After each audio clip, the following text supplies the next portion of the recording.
ഒരു യഥാർത്ഥ സിനിമാ പ്രേമിക്ക് ഭാഷ ഒരു തടസ്സമാകരുത് എന്നാണ്. ഭാഷ ഏതായാലും ആധികാരികവും ഹൃദയസ്പർശവുമായ കഥകൾ കാണാനായിരിക്കും ആളുകൾക്ക് കൂടുതൽ ഇഷ്ടം. മലയാളികളെ സംബന്ധിച്ചിടത്തോളം 2010 ശേഷമാണ് കന്നഡ സിനിമകളിലേക്ക് കണ്ണോടിച്ചു തുടങ്ങിയതെന്ന് പറയാം. പഴയ കാലത്ത് മലയാളികൾ കന്നഡ സിനിമയിലേക്കൊന്നും കൂടുതൽ ശ്രദ്ധ ചെലുത്തിയിരുന്നില്ല. എന്നാൽ 2010 ശേഷമുള്ള OTT പ്ലാറ്റ്ഫോമുകളുടെ വരവോടെ വിവിധ ഭാഷകളിലുള്ള സിനിമകൾ സൗകര്യപ്രദമായി കാണാൻ കഴിയുന്നതായതോടെ കന്നഡ സിനിമയ്ക്കും മലയാളികൾക്കിടയിൽ പ്രശസ്തിയായി. നന്നായി നിർമ്മിച്ച നിരവധി കന്നഡ സിനിമകളുണ്ട്. ഇതിൽ പ്രേക്ഷകരെ ചിന്തിപ്പിക്കുകയും ചിരിപ്പിക്കുകയും കരയിപ്പിക്കുകയും ചെയ്ത സിനിമകളുമുണ്ട്. അത്തരത്തിൽ നോക്കുകയാണെങ്കിൽ കന്നഡ സിനിമകൾ മലയാളികളെ കാണാൻ പഠിപ്പിച്ച ഷെട്ടി ഗ്യാങ്ങിനെ പറ്റിയാണ് ഇന്ന് നമ്മൾ സംസാരിക്കുന്നത്. അത്തരത്തിൽ മലയാളികളെ സിനിമ കാണിക്കാൻ പഠിപ്പിച്ച ഒരു ഷെട്ടി ഗ്യാങ് ഉണ്ട് നമ്മുടെ കന്നഡ സിനിമയിൽ. കന്നഡ സിനിമയുടെ RRR എന്ന് വിശേഷിപ്പിക്കാം നമുക്ക് അവരെ. ഋഷഭ് ഷെട്ടി, രാജ്ബി ഷെട്ടി, രക്ഷിത് ഷെട്ടി തുടങ്ങിയ ആധുനിക കന്നഡ സംവിധായക നടന്മാരുടെ കൂട്ടായ്മ. ബംഗളൂരുവിൽ മാത്രം കറങ്ങിക്കൊണ്ടിരുന്ന കന്നഡ സിനിമയെ അതിൽ നിന്ന് മോചിപ്പിച്ചവരിൽ പ്രധാനികളാണ് രാജ്ബി ഷെട്ടി, രക്ഷിത് ഷെട്ടി, ഋഷഭ് ഷെട്ടി എന്നിവർ. അതുവരെ കണ്ടു ശീലിച്ച സിനിമകളിൽ നിന്ന് വ്യത്യസ്തമായിരുന്നു ഈ 3 പേരുടെ സിനിമകളുടെ treatment. Real star, challenging star, rocking star, crazy star തുടങ്ങിയ താരങ്ങളെ മാറ്റി നിർത്തി മികച്ച കണ്ടന്റുള്ള സിനിമകളാണ് മൂവരും സാൻഡൽവുഡിന് സമ്മാനിച്ചത്. ഇവരുടെ സിനിമകളുടെ നിലവാരം, തികഞ്ഞ ഡെഡിക്കേഷൻ, ലളിതമായ സ്റ്റോറി ടെല്ലിംഗ് എല്ലാം മലയാളികൾ മനസ്സിലാക്കി സ്വീകരിച്ചു. കന്നഡ ഇൻഡസ്ട്രിയിൽ ഷെട്ടി ഗ്യാങ് എന്ന വിളിപ്പേരും ഇവർക്ക് ലഭിച്ചു. ദക്ഷിണ കർണാടകയിലെ പ്രധാന സ്ഥലങ്ങളായ മംഗലാപുരം, ഉടുപ്പി, ഹോസൂർ എന്നിവിടങ്ങളിലെ സംസ്കാരവും ജീവിത രീതിയും അവിടുത്തെ കഥകളുമാണ് ഷെട്ടി ഗ്യാങ്ങിന്റെ സിനിമകളിൽ കാണാൻ സാധിക്കുന്നത്.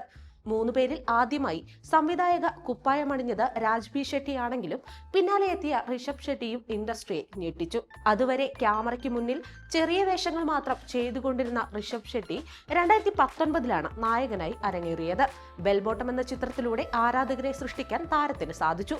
രാജ്ബി ഷെട്ടി സംവിധാനം ചെയ്ത ഗരുഡഗമന വൃഷഭ വാഹനയിലും ശക്തമായ കഥാപാത്രത്തെ ഋഷഭ് ഷെട്ടി അവതരിപ്പിച്ചു.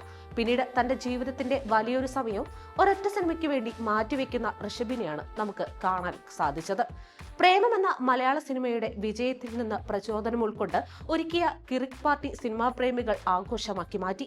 4 കോടി ബഡ്ജറ്റിൽ ഒരുങ്ങിയ ചിത്രം ബോക്സ് ഓഫീസിൽ 50 കോടിയിലധികം നേടി ഇൻഡസ്ട്രി ഹിറ്റായി മാറി.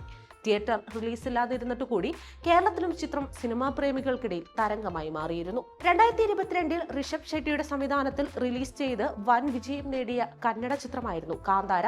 കന്നഡയിൽ ഇറങ്ങിയ ചിത്രം പിന്നീട് മികച്ച അഭിപ്രായം നേടിയതിനെ തുടർന്ന് വിവിധ ഭാഷകളിലേക്ക് മൊഴിമാറ്റി എത്തുകയായിരുന്നു. മലയാളത്തിൽ ഡബ് ചെയ്തെത്തിയ കാന്താരയെ മലയാളി പ്രേക്ഷകർ ഇരുകൈയും നീട്ടി സ്വീകരിച്ചു. പല ബിഗ് ബഡ്ജറ്റ് ചിത്രങ്ങളും പുറത്തിറങ്ങുമ്പോൾ അത് വിജയിച്ച ഏതെങ്കിലും സിനിമകളുടെ തുടർച്ച കൂടിയാകുമ്പോൾ പ്രേക്ഷകരിൽ ഉണ്ടാക്കുന്നത് വലിയ പ്രതീക്ഷകളാണ്. പക്ഷേ ആ പ്രതീക്ഷകൾക്കൊത്ത് ഉയരാൻ അവയിൽ പലതിനും സാധിക്കാറുമില്ല. എന്നാൽ കാന്താരയുടെ കാര്യത്തിൽ അങ്ങനെയല്ല. നിലവിൽ കാന്താരയുടെ 2ാം ഭാഗം തിയേറ്ററുകളിൽ വൻ വിജയമായി ഓടിക്കൊണ്ടിരിക്കുകയാണ്. ഇനി 2022 കിരൺ രാജ് കെ സംവിധാനം ചെയ്ത് പുറത്തിറങ്ങിയ രക്ഷിത് ഷെട്ടിയുടെ കന്നഡ ചിത്രമാണ് 777 ചാർലി. വേൾഡ് വൈഡായി റിലീസ് ചെയ്ത ചിത്രം മനുഷ്യനും മൃഗവും തമ്മിലുള്ള ആത്മബന്ധത്തിന്റെ കലർപ്പില്ലാത്ത ആവിഷ്കാരം കൂടിയായിരുന്നു. നായയും മനുഷ്യനും തമ്മിലുള്ള ആത്മബന്ധത്തിന്റെ കഥ പറയുന്ന ചിത്രത്തിന് കേരളത്തിലും വമ്പൻ വരവേൽപ്പാണ് ലഭിച്ചത്. ദേഷ്യക്കാരനും ജീവിതത്തിൽ യാതൊരുവിധ അച്ചടക്കവും ഇല്ലാത്തവനുമായ ധർമ്മയുടെ ജീവിതത്തിലേക്ക് ചാർലി എന്ന നായ വന്നതിന് ശേഷമുണ്ടാകുന്ന മാറ്റങ്ങളും ഇരുവർക്കുമിടയിലുള്ള സ്നേഹത്തിന്റെ ആഴവും എല്ലാം പ്രേക്ഷകരിലേക്ക് വ്യക്തമായി എത്തിക്കാൻ സംവിധായകന് സാധിച്ചു. സമാന പ്രമേയം ഉൾക്കൊള്ളുന്ന നിരവധി ചിത്രങ്ങൾ പ്രേക്ഷകർ കണ്ടിട്ടുണ്ടെങ്കിലും ഈ ഇതിവൃത്തത്തിൽ ഒരുക്കിയ ആദ്യ കന്നഡ ചിത്രമായിരുന്നു ഇത്. ഇനി കന്നഡ ഇൻഡസ്ട്രിയിലെ മികച്ച നടന്മാരിൽ ഒരാളാണ് രാജ്ബി ഷെട്ടി. സാൻഡൽവുഡിന്റെ ഗതിമാറ്റിയ നടന്മാരിൽ ഒരാൾ. ആദ്യ ചിത്രം കഥയെഴുതി സംവിധാനം ചെയ്ത് അതിൽ പ്രധാന വേഷവും ചെയ്ത ആളാണ് രാജ്ബി ഷെട്ടി. ഒണ്ടുമൊട്ടയെ കഥ എന്ന ചിത്രം വലിയ രീതിയിൽ ശ്രദ്ധിക്കപ്പെട്ടിരുന്നു. 2021 റിലീസായ ഗരുഡഗമന വൃഷഭ വാഹന എന്ന ചിത്രത്തിലൂടെ കേരളത്തിലും ഇദ്ദേഹത്തിന് ആരാധകരുണ്ടായി. ചിത്രത്തിന്റെ സംവിധായകനും രാജ്ബി ഷെട്ടിയായിരുന്നു. താരത്തിന്റേതായി ഈ അടുത്തിടെ കേരളത്തിലടക്കം സൂപ്പർ ഹിറ്റ് വിജയം നേടിയ കന്നഡ ചിത്രമായിരുന്നു സൂഫ്രം സോ. മലയാളത്തിലടക്കം വിവിധ ഭാഷകളിൽ പുറത്തിറങ്ങിയ ചിത്രം മികച്ച പ്രതികരണമാണ് എല്ലായിടത്തു നിന്നും നേടിയത്.